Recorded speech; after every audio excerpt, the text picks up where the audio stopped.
ശബരിമല സ്വർണ്ണപ്പാളി കൊള്ളയിൽ ദേവസ്വം ഉദ്യോഗസ്ഥൻ ബി മുരാരി ബാബുവിനെ സസ്പെൻഡ് ചെയ്തു. 2019 എക്സിക്യൂട്ടീവ് ഓഫീസർക്ക് നൽകിയ ഫയലിൽ ചെമ്പുപാളി എന്ന് തെറ്റായി രേഖപ്പെടുത്തിയത് അഡ്മിനിസ്ട്രേറ്റീവ് ഓഫീസറായിരുന്ന മുരാരി ബാബുവാണ്. മുരാരി ബാബുവിന്റേത് ഗുരുതര വീഴ്ചയാണെന്ന് ദേവസ്വം ബോർഡ് ഉത്തരവിൽ പറയുന്നു. പ്രാഥമിക റിപ്പോർട്ട് മാത്രമാണ് താൻ നൽകിയതെന്നും ചെമ്പുപാളി എന്ന് റിപ്പോർട്ട് നൽകിയതിൽ ഉറച്ചു നിൽക്കുന്നുവെന്നും മുരാരി ബാബു പറഞ്ഞു. ഞാൻ പറഞ്ഞത് അതൊരു നടപടിക്രമമാണ്. തന്ത്രിയുടെ കത്ത് വാങ്ങി റിപ്പോർട്ട് ചെയ്യണം. അങ്ങനെ റിപ്പോർട്ട് ചെയ്തു. ആ റിപ്പോർട്ട് ചെയ്തപ്പോൾ ഞാനത് എഴുതിയത് ചെമ്പുപാളി എന്നാണ് എഴുതിയത്. എന്തുകൊണ്ട് എഴുതി? അത് ചെമ്പുപാളി ആയതുകൊണ്ടാണ് ഞാൻ അങ്ങനെ എഴുതുന്നല്ലേ. ഞാൻ വേറെന്തെങ്കിലും പാളിന്ന് എഴുതിയാൽ അത് ഞാൻ അതിന് സമാധാനം പറയണ്ടേ? അത് ആ പാളി ചെമ്പ് തെളിഞ്ഞിരുന്നതുകൊണ്ട് ചെമ്പുപാളിയാണെന്ന് എനിക്ക് മനസ്സിലായി. ഞാനതുകൊണ്ടാണ് ചെമ്പുപാളിയിൽ പൂശാൻ പറഞ്ഞത്. പരിശോധിക്കാൻ നമുക്ക് കണ്ണുകളെ വിശ്വസിക്കാൻ പറ്റില്ലേ? അന്ന് അത് ദ്വാരപാലക പീഠവുമായി ബന്ധപ്പെട്ടുള്ള ഒരു കാര്യമാണ്. അതായിരുന്നു കണ്ട കാര്യമാണ്. വാർത്തയുടെ വിശദാംശങ്ങളുമായി RB സനൂപ് ചേരുന്നുണ്ട്. സനൂപ്, ഈ ശബരിമല സ്വർണ്ണപ്പാളി വിവാദത്തിലെ വീഴ്ചയിൽ എന്താണ് മുരാരി ബാബുവിന്റെ പങ്ക്? എന്ത് നടപടിയാണ്?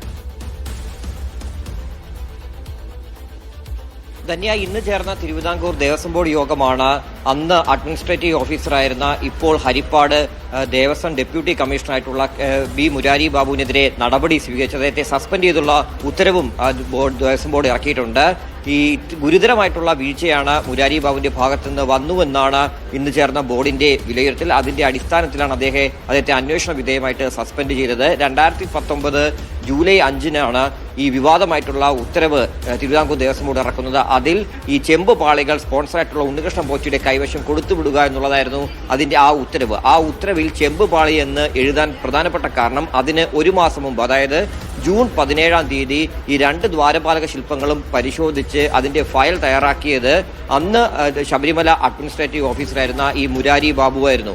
ഈ മുരാരി ബാബുവിന്റെ ഫയലിന്റെ അടിസ്ഥാനത്തിലാണ് അതിനുശേഷം എക്സിക്യൂട്ടീവ് ഓഫീസർ ഇതിന്മേൽ നടപടി സ്വീകരിച്ച് പിന്നീട് ഈ സെക്രട്ടറി ഈ പറയുന്ന തരത്തിൽ അത് ചെമ്പ് പാളിയാണ് എന്നുള്ള ഉത്തരവിറക്കിയത്. അങ്ങനെ സ്വർണം ചെമ്പാക്കി മാറ്റിയതിനാണ് മുരാരി ബാബുവിനെതിരെ നടപടി സ്വീകരിച്ചത്. ദേവസ്വം വിജിലൻസ് SP-യുടെ പ്രാഥമിക അന്വേഷണ റിപ്പോർട്ടിലും ഗുരുതരമായിട്ടുള്ള വീഴ്ചകൾ ഉദ്യോഗസ്ഥരുടെ ഭാഗത്തു നിന്ന് വന്നു എന്ന് ചൂണ്ടിക്കാണിയിരുന്നു. ഇന്നലെ ഹൈക്കോടതിയിൽ റിപ്പോർട്ട് സമർപ്പിച്ചപ്പോൾ രൂക്ഷമായിട്ടുള്ള ഭാഷയിലാണ് ഈ ഉദ്യോഗസ്ഥർക്കെതിരെ അലംഭാവം കാണിച്ചു എന്ന് പറഞ്ഞ് ഹൈക്കോടതി വിമർശിച്ചത്. അതിന് പിന്നാലെ അന്ന് ഉണ്ടായിരുന്ന ഉദ്യോഗസ്ഥരിൽ ഇപ്പോഴും സർവീസിലുള്ളത് മുരാരി ബാബു മാത്രമാണ്. അതുകൊണ്ടാണ് അദ്ദേഹത്തിനെ പ്രാഥമികമായിട്ടുള്ള ആദ്യ നടപടി എന്ന രീതിയിൽ അദ്ദേഹത്തെ സസ്പെൻഡ് ചെയ്ത് തിരുവിതാംകൂർ ദേവസ്വം ബോർഡ് ആദ്യ നടപടി. ഇപ്പോൾ സർവീസിലുള്ളത് കൊണ്ട് മാത്രമായിരിക്കും ആ നടപടി എന്ന് മനസ്സിലാക്കുന്നു. കാരണം അന്ന് പ്രാഥമികമായിട്ടുള്ള റിപ്പോർട്ട് മാത്രമാണ് മുരാരി ബാബു നൽകിയിട്ടുണ്ടാവുക. കാരണം ഈ പരിശോധനയ്ക്ക് ശേഷം അനുമതി നൽകേണ്ടത് അതിന് മുകളിലുള്ള മുരാരി ബാബുവിന്റെ പൊസിഷന് മുകളിലുള്ള ആളുകളാണല്ലോ. അപ്പം അവർ നൽകിയതിലും ആ വീഴ്ച സംഭവിച്ചു എന്നതുകൂടിയല്ലേ വ്യക്തമാവുന്നത്. അപ്പോൾ ആരിലേക്കാണ് ഈ കാര്യങ്ങൾ, ഇല്ലെങ്കിൽ ഇതിൽ കൂടുതൽ വ്യക്തത വരുത്താൻ ആർക്ക് സാധിക്കുമെന്നാണ് മനസ്സിലാക്കുന്നത്?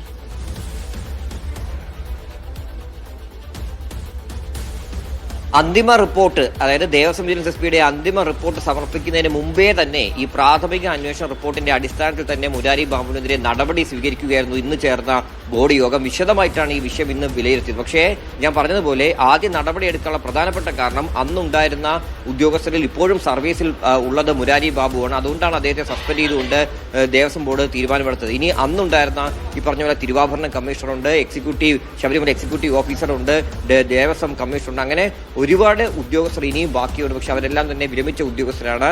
അവർക്കെതിരെ പോലും ഇനി നടപടി എടുക്കണമെങ്കിൽ അതും വിശദമായിട്ട് ബോർഡ് ചർച്ച ചെയ്തിട്ടുണ്ട്.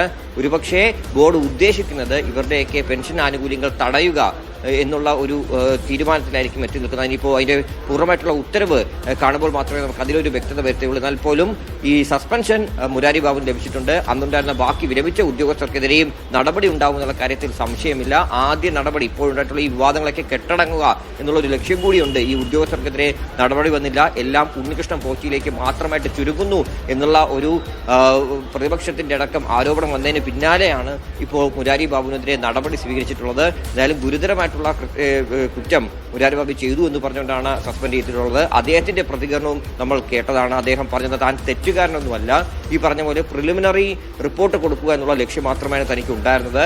ശബരിമല ശ്രീകോവിലിൽ സ്വർണം പൊതിഞ്ഞിട്ടുണ്ട്. പക്ഷെ അത് എല്ലായിടത്തും ഒരുപോലെയല്ല പൊതിഞ്ഞിട്ടുള്ളത്. താൻ കണ്ട് മനസ്സിലാക്കി അതേപോലെ തന്ത്രിയുമായിട്ടൊക്കെ ആലോചിച്ച് അവരുടെ ഒക്കെ തീരുമാന പ്രകാരമാണ് ഇത്തരത്തിൽ രേഖപ്പെടുത്തി എന്നുള്ള കാര്യമാണ് പറയുന്ന മറ്റൊരു കാര്യം കൂടിയുണ്ട്. ഈ മാസ്റ്ററിൽ അദ്ദേഹം ഒപ്പിട്ടിട്ടില്ല എന്നുള്ളത് ഒരു കാര്യം, ഉദ്യോഗസ്ഥ വീഴ്ച ഉണ്ടായിട്ടുണ്ട് എന്ന് പറയുന്നു. മാത്രവുമല്ല ഈ സ്വർണ്ണപ്പാളി കൈമാറുമ്പോൾ ചുമതലയിൽ ഇല്ലായിരുന്നു. അതായത് ഈ കൈമാറുന്നതിന്റെ 3 ദിവസം മുമ്പ് 2019 ജൂലൈ 16 അദ്ദേഹം സ്ഥാനത്ത് നിന്ന് മാറിയിരുന്നു എന്നുകൂടി സൂചിപ്പിക്കുന്നുണ്ട്. അപ്പോൾ സ്വാഭാവികമായിട്ടും എന്തായിരുന്നു ഈ സ്വർണ്ണപ്പാളി കൈമാറുന്ന സമയത്ത് സംഭവിച്ചത് എന്ന കാര്യത്തിൽ അദ്ദേഹത്തിന് വ്യക്തത ഉണ്ടാകില്ലല്ലോ. അപ്പോൾ സ്വാഭാവികമായിട്ടും മറ്റുദ്യോഗസ്ഥരേക്കല്ലേ കാര്യങ്ങൾ കടക്കുക. നിയമപരമായിട്ട് എങ്ങനെയായിരിക്കും അവരെ ഇക്കാര്യത്തിൽ ചോദ്യം ചെയ്യാനുള്ള സാധ്യതയുണ്ടോ? നേരത്തെ തന്നെ ഈ അന്നുണ്ടായിരുന്ന ഉദ്യോഗസ്ഥരെയും അതേപോലെ വിരമിച്ച ഉദ്യോഗസ്ഥരെയൊക്കെ തന്നെ ദേവസ്വം വിജിലൻസ് കൃത്യമായിട്ട് ചോദ്യം ചെയ്തിരുന്നു. ഇപ്പോൾ ഈ മുരാരി ബാബു പറയുന്ന പോലെ 16-ാം തീയതി അദ്ദേഹം ഈ പറയുന്ന സ്ഥാനത്ത് നിന്ന് മാറി. കാരണം പൊതുവെ 1 വർഷം മാത്രമാണ് ഈ അഡ്മിനിസ്ട്രേറ്റീവ് ഓഫീസർ അല്ലെങ്കിൽ എക്സിക്യൂട്ടീവ് ഓഫീസർ പദവിയിലൊക്കെ ഇരിക്കുക. അതിനുശേഷം അടുത്ത പദവിയിലേക്ക് മാറിപ്പോകുന്നതാണ് പൊതുവെ ദേവസ്വം ബോർഡിന്റെ രീതി എന്ന് പറയുന്നത്. അപ്പോൾ അന്ന് ഈ 16-ാം തീയതി അദ്ദേഹം വിരമിക്കുന്നു. 19-ഉം 20-ഉം ഈ 2 ദിവസങ്ങളിലായിട്ടാണ് ശബരിമലയിലെ ഈ സ്വർണ്ണപ്പാളികളും മറ്റുമൊക്കെ ഉണ്ണികൃഷ്ണൻ പോറ്റി ഏൽപ്പിക്കുന്നത്. അപ്പോൾ ആ സമയത്ത് താൻ അവിടെ ഉണ്ടായിരുന്നില്ല. ഈ റിപ്പോർട്ട് തയ്യാറാക്കി, അതായത് ഫയലിൽ എഴുതി വിട്ടുക എന്നുള്ള ജോലി മാത്രം, പ്രിലിമിനറി റിപ്പോർട്ട് തയ്യാറാക്കുക എന്നുള്ള ജോലി മാത്രമായിരുന്നു തനിക്ക് ഉണ്ടായിരുന്നു എന്നുള്ള കാര്യമാണ് പറയുന്നത്. പിന്നീട് നടന്ന സംഭവങ്ങൾ പറ്റിയൊന്നും തനിക്കറിയില്ല എന്നുള്ള കാര്യം മാത്രമാണ് നിലവിലിപ്പോൾ മുരാരി ബാബു വ്യക്തമാക്കിയിട്ടുള്ളത്. അതുകൊണ്ട് തന്നെ താൻ തെറ്റും ചെയ്തിട്ടില്ല, പക്ഷേ ദേവസ്വം എടുത്ത തീരുമാനം അംഗീകരിക്കുമെന്ന് മാത്രം പറഞ്ഞുകൊണ്ട് അദ്ദേഹം പോവുകയാണ് ചെയ്തത്.